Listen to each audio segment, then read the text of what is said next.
в канала ми! Както ви обещах, днешното видео ще бъде за отслабване. Както сте разбрали от последните ми сторита в Инстаграм, през последните месеци бях понапълняла и качила 3 кг. Все още се боря с тях, ето защо реших да направя това видео за тези от вас, които се борят с идеята да отслабнат. Най-напред държа да ви кажа, че аз съм абсолютно против маниачаването по отслабването. Лично аз в различните периоди през живота си съм имала много пъти проблеми във връзка с теглото и дори съм залитала по посока маниачаване на отслабването. И искам да призова всеки един от вас да не забравя, че на първо място най-важното е да бъдем здрави. Регулирането на теглото е нещо от изключително голяма важност и за начина, по който изглеждаме и за собственото си самочувствие, разбира се. Но ви моля, никога не правете драстични диети и не дейте да се вманячавате. В днешното видео ще ви покажа какво ядох аз през последните всъщност 5 дни, защото започнах диетата миналия петък, днес също е петък, но събота и неделя мога да кажа, че не я спазвах. Какви проблеми всъщност възникнаха по време на моята диета или режим, който абсолютно сама си създадох, ви предлагам да видим сега. Петък вечер, часът е 7 и 8 минути, отивам на спорт. Току-що махнах между другото фондиотен от лицето си, защото когато спортувам никога не ходя с грим. Това, което избрах за тази вечер е Shape Up аеробика, или да, Shape Up аеробика с Глория, така че нека да тръгваме в залата, в която ще тренираме днес. Сега искам да ви покажа паласката си, ето. Ето това е Глория, която виждате, здрасти, която е в отлична форма, защото спортува, не като мене да мързелува. 2 месеца не съм се мърдала, 2. Така, свършихме тренировката, аз съм червена като домат. Глория ме изпържи. Глория, на тебе нищо ти няма, нали? Аз бях като тежко товарно гюле. Няма нищо. Важното е човек да започне. Само искам да ви покажа, като правим пор-дебра в страни, вижте как ми се нагръчква. Сланинджок. Може би е редно да бъда напълно откровена с вас. Сега се покатерим на кантара и да видим колко показва. Ето 52,2. След тренировката този петък аз реших да пропусна вечерята, защото беше много късно, 9:30 и най-добрият вариант, ако решите да отслабвате и ако решите да пропускате някой от дневните си менюта, е, разбира се, вечерят. В случая обаче на следващия ден ми се случи нещо странно. Хора, всъщност вчера не снимах видео, защото ми се случи нещо изключително неприятно. Както видяхте, пропуснах вечерята предишната вечер и всъщност на сутринта нямах много време да ям и бързах да отида на табата на една тренировка, която аз много харесвам. И изведнъж усетих, че всъщност съм доста гладна, но наистина нямах време да ям, а не е хубаво човек да тренира без да е ял. Затова изядах една ябълка набързо в колата, докато пътувах към спортния център. И накрая на тренировката ми стана толкова зле на стомаха, че имах чувството буквално, че ще умра, често ви казвам. И като се прибрах вкъщи, реално цял ден лежах и се опитвах да се справя с тия спазми, които бяха и толкова силни, че си отложих всичките ангажименти за деня и реално не правих абсолютно нищо. Това, което ядох, бяха няколко сухара.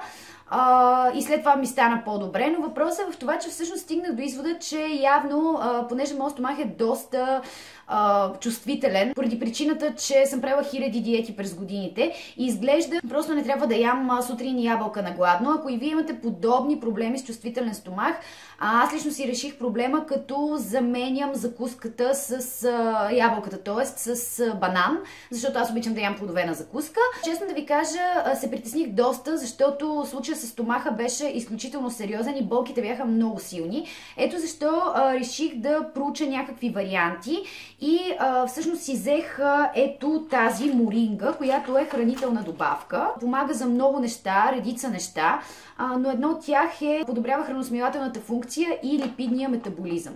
Ето защо реших, че е крайно време да направя нещо добро за себе си, като взема подобна хранителна добавка, не за друго, защото в нея няма абсолютно никаква химия. В смисъл, това е изцяло натурален продукт, който ми препоръчаха и ми казаха, че работи в подобни случаи. Затова реших да взимам сутрин по 2 таблетки на гладно, така пише и в опътването и на този етап се чувствам доста добре. Ето така изглеждат. Те са пълни с прах от моринга, който ще ви покажа. Купих си и такъв прах от моринга, защото мои близки ми препоръчаха тази пудра и казаха, че тя изцяло и само единствено от сухи листа на моринга и ми казаха, че ако добавям в различни рецепти, които се оказаха много любопитни, може да се добави самия прах и по този начин да засилиш имунната си система и особено много да подобриш и метаболизма си. Ето защо реших всъщност да изпробвам една диета с моринга. Добро утро, хора! Днес е понеделник сутрин и сега ще ви покажа всъщност моята сутрешна рутина. Това, което правя всяка сутрин, е да пия чаша гореща вода, което по принцип ми помага, защото по този начин, така да се каже, се изчиствам от токсини, малко я разреждам с студена вода. В принцип, горещата вода на гладно не е едно от най-приятните неща, обаче се свиква, да ви кажа, и след една седмица пиене на гладно на гореща вода, човек свиква и не му прави впечатление. Както виждате, понеже не всяка сутрин имам време да отделя за да си направя хубава здравословна закуска, което не е добре, но може би в някои от другите сутрини, ако имам време, ще ви покажа. Всъщност тази сутрин ще закусвам банан. Сега, тъй като днес няма да имам много време за готвене, мисля да си направя за през деня салата от червено цвекло и 2 моркова. Тази салата е много лесна, бърза и приятна, защото единственото, което трябва да направя, е да смеля с блендера морковите и цвеклото, след което ги подправям с малко хималайска сол. Разбира се, зехтин и една хубавиня, която обожавам и между другото е доста калорична, затова ще сложа много малко. Това е балсамико ди Модена, което си носи от Италия и обожавам. Ще си сложа съвсем малко. По принцип, ако искате да изберете по-диетичния вариант, просто си изцедете един лимон в салатата, но аз лично ще сложа от това, защото става невероятно вкусно. И възнамерявам да си взема и няколко сухара, които всъщност тези са доста, може би 3-4, които може би ще сложа в друга кутийка и това ще ми бъде храната за през деня. Добро утро, хора! Подготвям си храната за деня. Тази сутрин ще имам отново банан за закуска и съм си подготвила салата. Отново с червено цвекло и само един морков, за съжаление, имах. Този път добавих малко червена чушка и киноа, което може би е странна комбинация, обаче това е единственото, което имах в хладилника, честно казано. Сега обаче новото, което реших да опитам, е да добавя една чайна лъжица прах от моринга. Това нещо реално ще го опитам през деня, така че от сега не мога да ви кажа какъв ще е вкуса. Така, изядох си половината порция салата. Тук колегите са донесли от студиото някакви пълни чушки с булгур, които прекрасно бих опитала, само че ще се въздържа. Никола, много си здравословен. Това бекон ли виждам? Да. Бекон ли е това? Да, аз съм веган отскоро. Вижда се. В сряда менюто ми включваше салата от спанак, печена чушка, морков, семена от слънчоглед, прах от моринга, който поръсих и много обичам аромата му, защото е нещо като чубрица и дава един специфичен вкус и наистина много ми харесва.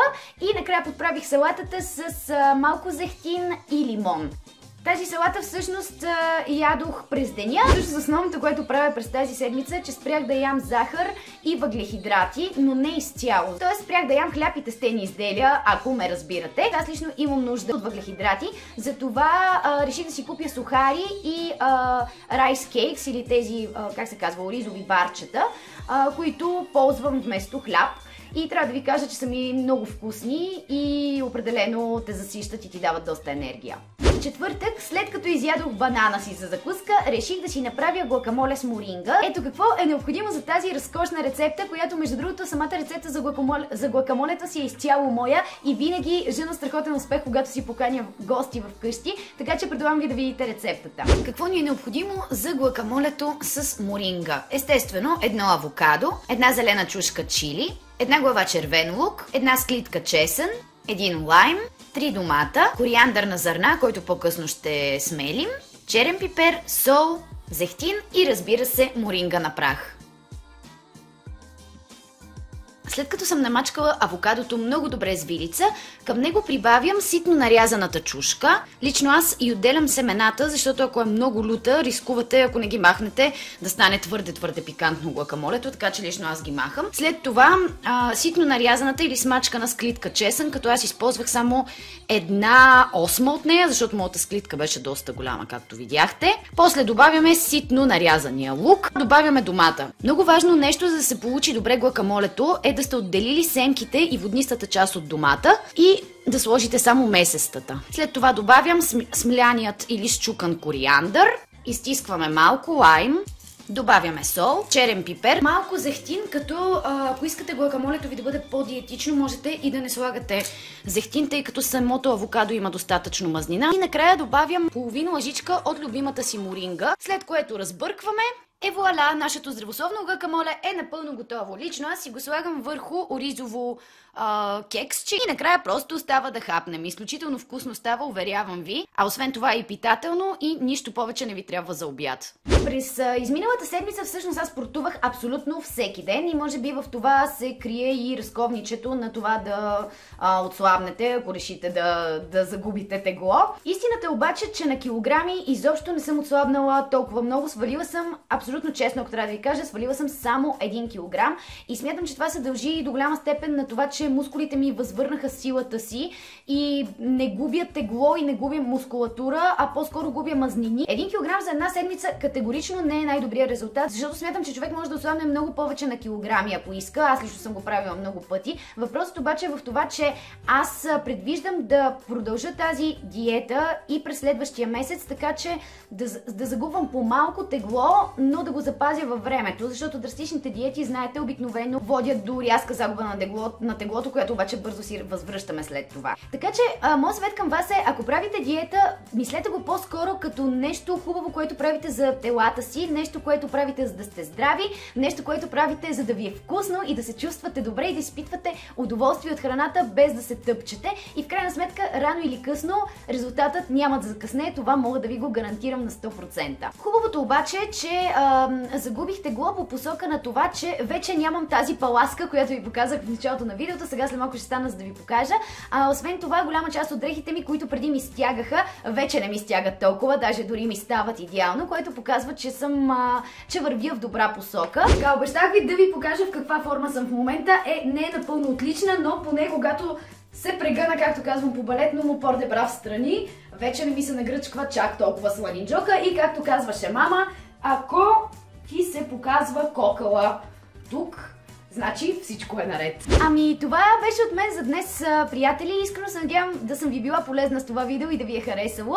Можете да ми напишете всичките си въпроси, които ви интересуват в коментар отдолу. А цялата информация за морингата, която ви е необходима или бихте ме питали като въпроси, ще публикувам в описанието под самото видео, за да можете сами да си поручите и да си решите дали искате да следвате моят пример в посока на морингата или ще изберете нещо друго, което да заздрави вашия имунитет. Много ви обичам и не забравяйте, че най-важното на света е да бъдете здрави и истински щастливи. Така че яжте, спортувайте, но не прекалявайте с сладките и тестени неща, а оттам насетне всичко друго ще се подреди, уверявам ви. Ако искате да гледате още видеа в моя канал, можете да го направите, като се абонирате за него от това кръгче. А видеото с моята балетна история можете да видите тук, защото смятам, че може да ви бъде интересно, защото в него ви разказвам за първата диета, истинска диета в живота си, която направих, когато бях на 10 и свалих 5 кг. Така че може би това би могло да ви бъде интересно, ако гледате в момента това видео.